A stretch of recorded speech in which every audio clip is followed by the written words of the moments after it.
You're listening to FBC, Following Britain's Controversy, with Eric Swineblade. Good morning and welcome to Following Britain's Controversy with me, Eric Swineblade. And to kick things off, we're talking about Greta Thunberg, the 16-year-old Swedish activist who's been causing quite the stir in the papers of late. But we want to know what you think. Is Greta Thunberg a force for good, or is she being exploited? And do we really need to be listening to the adults in the room on this issue? Let us know what you think. Give us a call on 0345 60 60 333. And to kick us off, we've got Christine from Bexley Heath on the line. Christine, what do you think about Greta? I just think no matter what you do, just say it with a smile. Because it's like, what I like about kids is that they're always smiling and stuff and like being silly. I'm just like, tell a joke. So you're saying, Greta's message is positive, but the way she's doing it, i.e. screaming, shouting, crying, moaning, whining, is actually putting people off. And you think maybe just turn it around, be more upbeat. Well, no, I don't think her message is a good thing. It's really getting me down. And do you have any children, Christine? Or yeah. And what are their thoughts on the environment? Are they worried? Are they scared? They're in the other room, so Oi! Put it down! And have you had conversations with these children about what's happening? No. Do you plan to have any conversations with them? I just think you can get too close, can't you? That's true. Well, thank you very much, Christine. An interesting call there. Maybe we are getting too close to our children. Maybe that's part of the problem. Maybe we need to put some more boundaries up. So we've got Mitch on the line from Gunnersbury. Mitch, you're all for Greta. You think she's doing the right thing? Jesus Christ. Mahatma Gandhi. Honestly, Greta Thunberg. You genuinely place Greta Thunberg up there with Jesus Christ? I genuinely do. Yeah, I think if you would allow me to. Now, please go ahead. I'm interested to see what comparisons you've drawn between one of the most famous prophets ever to have lived and. Well, I don't think she's the most famous prophet. Yes, I'm not talking about Greta, though, am I? I'm talking about Jesus Christ. Mahatma Gandhi. Is it fair to place the weight of humanity's survival on the shoulders of a 16-year-old autistic child? We put a lot of pressure on Prince George. Well, Prince George can barely speak, and he's certainly not standing in front of the UN, is he? Daniel Radcliffe was a young boy with a lot of pressure on his shoulders. He seemed to manage it. Yes, Mitch. Rather well-managed young man. Daniel Radcliffe was an alcoholic. He's come out about that. He's told everybody. He's been in rehab for about 5 years. Anyway, thanks for your call, Mitch. And we've got Ashley Kent on the line from Holloway. Ashley, what are your thoughts on Greta? I see this girl and I'm just like, every time I see her coming on TV crying and shouting and all that, I'm worried for that child. Like. So you're saying what you think she's proposing is actually a little bit misguided then, in your opinion? I'm just saying that these policies that she's proposing of getting rid of cars and aeroplanes and everybody travelling about on the pigs, do you know what I mean? That ain't gonna work. I ain't never gonna be riding no pig down Oxford Street, you get me? I'm never gonna travel on the back of a pig nowhere, fam. I ain't doing that. Well, yeah, I'm sure most of us would rather walk than ride on the back of an animal, but it is something we did for a long time, and nobody had a problem with it back then. It seems to me like the big question really is the mental health of our children a worthy sacrifice for the health of the planet, given what little scientific evidence we can agree on? Give us a call. Is it a sacrifice worth making? We've got a Kashi on the line from Kensington. Kashi, what do you think? I mean, look. Are you okay there? You sound like you're in a bit of trouble there. Are you right? We're going to literally sacrifice Greta, but you metaphorically. Okay, Kashi. Well, I'm afraid we've got a problem with the line there or something. And we've got Lily from Peckham on the line. Lily, what do you think about Greta? What are your thoughts? Hey, Eric. Yeah, I just think that yellow jacket she wears is just, I don't know who's putting her campaign together, but it's just on Well, we can definitely take a look into that for you. How has Greta changed the way you live your life? I mean, I love her sort of no makeup, braid look. I've started doing that. And the rosy tears in your eyes at all times. I just think that it is a look for is she the face of a generation? Pigtails, tears, is that really where we're all Oh sure, yeah. Pigtails and tears. I love that. Well, there you have it. Pigtails and tears. Next year's look. Get on board. Thank you very much to Lily there from Peckham. Anyway, after the break, after 2 more stabbings in London, when will the madness end? We are asking the question, what can be done to solve the knife crime epidemic, and why are so many young people carrying knives? What can be done? Give us a call, 08345 60 60 60 333, and we'll speak to you after the break. You're listening to FBC, Following Britain's Controversy. Hello and welcome back. I'm Eric Swineblade. Knife crime. What is the solution to this knife epidemic? We've got a second-time caller on the line, Eddie Cottrell from North London. Hi, Eric. Yeah, it is my second time getting through. So, Eddie, what do you think is the solution to the current knife epidemic? I mean, what could you have to add to the discussion? Well, I just thought I'd ring in to let you know that I've been carrying a knife myself for 6 weeks now, and it has really changed my perspective on the issue. Okay, Eddie, so you've been carrying a knife? I've been carrying a 8-inch butcher's blade, yeah. Right, so it's above the legal limit. Are you not concerned for any legal ramifications here, walking around with an offensive weapon? That doesn't bother you in any way? I think I'm less concerned with the legal ramifications of what I'm doing than I am with being stabbed in the neck. So you're doing this out of fear, are you, for your own safety? Yeah, yes, that's right, Eric. And you live in what? North London, one of the worst parts of this whole problem. I see. So do you feel unsafe walking around the streets of leafy North London? Well, Islington is a rather threatening area because, of course, the rich and the poor are all lumped together, and we have what they want. I'm just going to stop you there. So what you're saying is you're walking around Islington carrying a knife. Carrying an 8-inch butcher's blade. So you're breaking the law. Are you prepared to use that knife on somebody else? Is that what you're saying? I suppose what I'm saying is yes, I am, if that person so chooses to behave in a way that allows me to do it morally. Okay, so here's a scenario. There's a young man has walked up to you. He's got a knife, and he's saying, "Give me your phone, give me your wallet, or I'm going to stab you." Now you have a 9-inch butcher's blade. What, under in your pants? It's 8 inches, but I'll allow you to describe it as 9. And so what are you going to do? So walk me through what happens next. Well, it's not in my pants. You see, it protrudes. The handle protrudes just through the zip of my backpack. So I put my hands. What I would do, I practice this in the mirror at home. I would slowly put my hands in the air, and they would slowly... Have you seen the film Die Hard? Yes, I've seen the film Die Hard, yeah. I wouldn't stab initially, I would just threaten. I mean, Eddie, don't you think that you should be setting an example? I mean, what is it you do? What's your job? I work as a peripatetic guitar teacher. Do you not see how you are endangering the lives of your students? Absolutely not. And I'm sorry, Eric, I enjoy your show. I resent that. Well, I resent you carrying a knife, Eddie. I carry, of course, my 8-inch Japanese butcher's blade in my bag. I would never use it on a student. I'd never even get it out, other than in situations where there is a threat.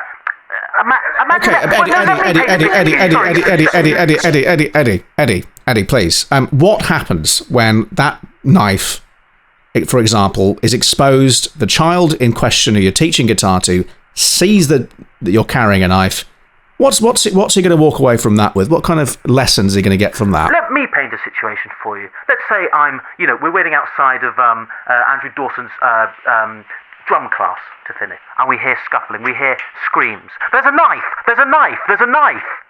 Panic. We stop in the top left corner of the building. There's not a fire escape. What do we do? In normal circumstances, we'd be stabbed. But I've got an 8-inch Japanese butcher's blade in my bag. Who's the idiot now? Eddie, I do see where you're coming from. It's the same kind of argument we're getting from the States about gun control and guns in schools. Very disappointing. Anyway, thank you very much, Eddie. And we've got Gary on the line from Epping. Gary, what do you think the solution is here? So I'm a personal defence instructor, right? Right. And I'm training a lot of people, more and more people now, in how to defend themselves against knife attacks, right? It's worrying. Yeah. No, a black belt, 10 years... Been teaching a long time.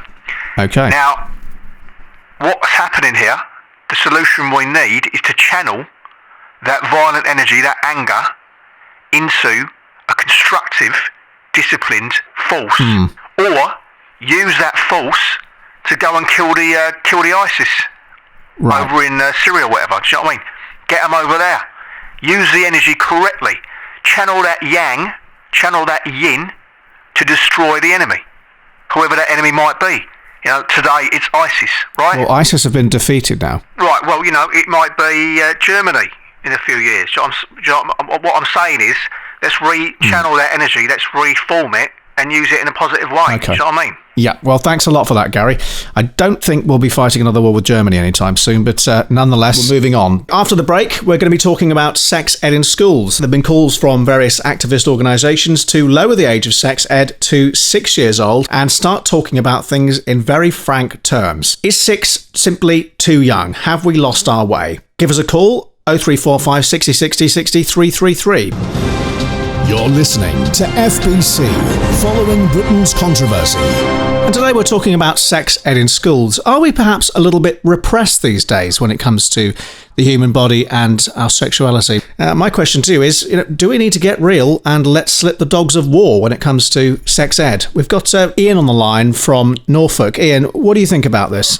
Well, I was just thinking about how strange it is, that we see constantly inundated on television with, vaginas and boobies and penises and bums and buttocks and all the rest of it, on programs like Channel 4's Naked Attraction, which is absolutely degenerate as far as I'm concerned. Okay. But isn't it funny, isn't it ironic how even those brandishing all of these body parts around in this, utopian, celebration of sexual liberation are still, for some reason, very, very wary about showing the erect phallus, and it still seems as though the ultimate, the real ultimate taboo. Taboo, yeah. On television now is still the erect. Would you like to penises. see more erect penises on TV, Ian? I genuinely believe, not because I support it, but I think if you're going to show the rest of them, please, will somebody show us an erect penis? I think we'll all be better for it, and I think there's a real hypocrisy there. That's the point I'm trying to make. Well, thank you very much for your point, Ian, and we wish you all the best. Thank you for your call, and yes, please do keep calling in 0345 60 60 333. And we've got Joseph on the line from St Albans. Joseph, what do you make of all this? I've got no problem with a man sticking his penis up another man's butt. I honestly don't. I do have a problem with a man telling a child to stick his penis up another man's butt. Joseph, calm down. Calm down. You've just made the most of... Joseph, what you're saying here is, really quite controversial and offensive to a lot of people. How have we got to a state of affairs where this is controversial? There's nothing wrong with it. I do think you should really be teaching a 6-year-old about sticking a penis in a vagina. What we're asking, Joseph, is if we have to agree on where to start, and I'm saying... I think we do, and it's 16. And what happens if you're, say, a 12-year-old and you are faced with a sexual situation, you have no idea what's going on? You laugh! Because you're innocent, you don't know what's going on, you laugh! When you're 12 years old and you see a willy or a bum hole or so forth, you laugh! And, okay, so you laugh. Surely that laughter, it comes from a kind of fear, a kind of not knowing. Are you saying you want to live in a world in which a 6-year-old doesn't find looking at a grown man's penis awkward? You know what? Actually, Joseph, as funny as it sounds, I actually would like to live in a world where a child could look at a fully grown man's penis without it being awkward. I think we're going mad. I honestly think we're going mad. I cannot believe you've just said what you've said. Well, look, I grew up looking at a lot of penises. My dad owned the local swimming pool, and I was deeply confused and often quite traumatised by some of the things I'd seen. And I wish somebody had sat me down and said, you know what? This penis is circumcised, this is a grower, this is a shower, these are the testicles, and this stuff that comes out of the penis is jism. Anyway, I want to move on now. Join us after the break where we'll be talking about Labour's new policy of banning private schools. What do you think? Should we ban them? Where are all these children going to go? Give us a call after the break. 08345 60 60 333. See you then. You're listening to FBC, Following Britain's Controversy. Welcome back to FBC with me, Eric Swineblade. This week, Labour's put forward a official policy banning all private schools. Private schools, should they be banned or should we leave them be? We've got Aaron on the line. Aaron, you're all for this ban, and I believe you're canvassing and protesting against private schools on a regular basis. Is that right? Well, yeah, I've actually, I'm calling in, and I have been canvassing with Momentum.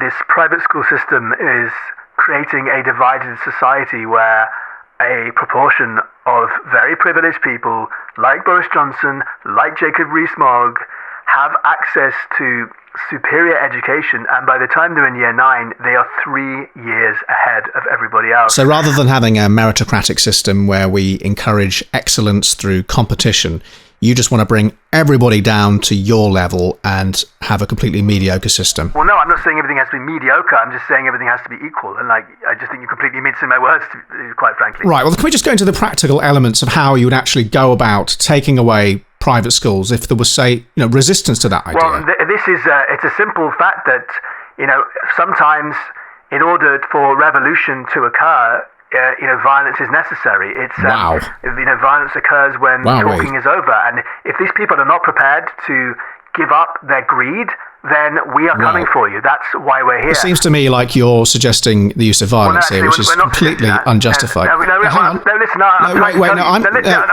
Listen to me. You've called into my show. No, listen. No, you can't speak, actually. It's my show. If you're not going to listen, then I'm simply going to hang up. Right, we're not going to have that kind of conversation on this show. God help us all. Honestly. Okay. We've got Harry on the line from Didcot Parkway. Harry. She should have died hereafter. There was time for such a word. Tomorrow, tomorrow, tomorrow creeps in this petty pace from day to day, to the last syllable of recorded time. Out, out, brief candle. Life is but a walking shadow, a poor player that struts and frets his hour upon the stage and then is heard no more. It is a tale told by an idiot, full of sound and fury, signifying nothing. Would a state school have taught me that? Well, Harry, thanks so much for your call, but I think we've got a dog in the background there, so I'm just going to move the topic forward now and talk about the NHS becoming means-tested. Is this the wrong way to go? Should you pay what you can afford, or should it be free at the point of use for all, no matter how much you earn? Join us after the break. You're listening to FBC, following Britain's controversy. Should the NHS be means tested? I personally think this would be a perfect balance to help fund the NHS, give people the care they need, while at the same time keeping it equal and making sure people only pay what they can afford. And we've got to Gabby on the line from Windsor. Gabby, have you experienced the NHS? Have you been on the receiving end of it? Yeah. Actually, quite recently, I was involved in a drunk driving incident. I'm very sorry to hear that. Yeah, I got hit by his car.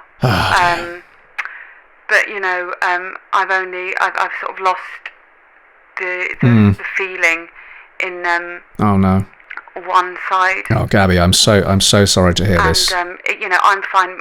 My dog that I was walking, he's been with me for about 15 years, and please tell me the dog was okay. Well, no, he did die. Oh dear, Gabby, I'm so sorry to hear that.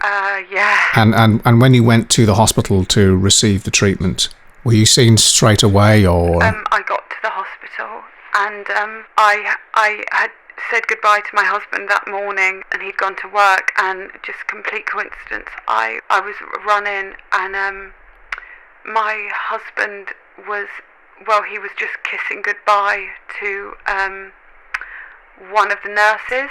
No. And it turns out my husband Your husband was having an affair with a nurse. Oh dear. Well, Gabby, this really is completely heartbreaking. I am devastated. And then it was.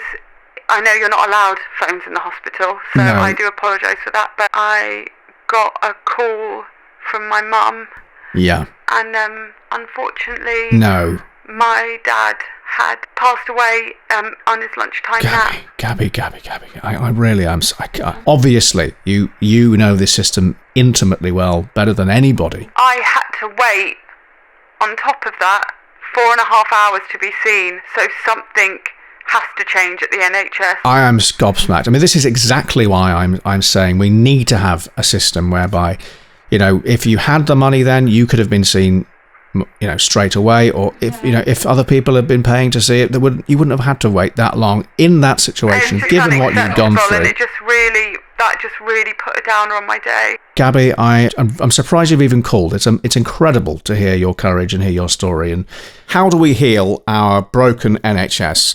Keep those calls coming in. 08345 60 60 333. We've got Teddy on the line from Essex. Hi, Teddy. Hi, can you hear me? Hi, I've been listening to your show, and I thought I'd just ring in. I am feeling foggy. Foggy? Yeah. People talk about how wonderful the NHS is and all that sort of thing. And I had an operation, just a small operation on my knee, right, 4 weeks ago now, and they provided me with some medication for the pain afterwards. And morphine? Yeah. I do. It's very dangerous. I don't want to get into anything like that. So, sort of got into making what I thought would be a less impactful kind of drug on me to wean me off. Right. But, and what was this other medication you've moved on to? Exactly. It was rat poison. rat poison? I made an error of judgment. Well, that's more than an error of judgment, Teddy. That's potentially life-threatening. I know. Okay. Yeah, look, we're going to get somebody to help you out there, because that does sounds like quite a precarious situation, and we do care for our listeners here. So I'll be sure to have somebody give you a call. But honestly, do not eat rat poison if you can avoid it. And joining you after the break will be Sheila Baggerty with her take on the day's events for the lunchtime show. Take care, and I'll see you tomorrow, same time, same place. I've been Eric Swineblade. You're listening to FBC. You're listening to FBC, following Britain's controversy. The FBC podcast was produced and performed by Thomas James Gray and Daniel Barker, guest starring Natasia Demetriou.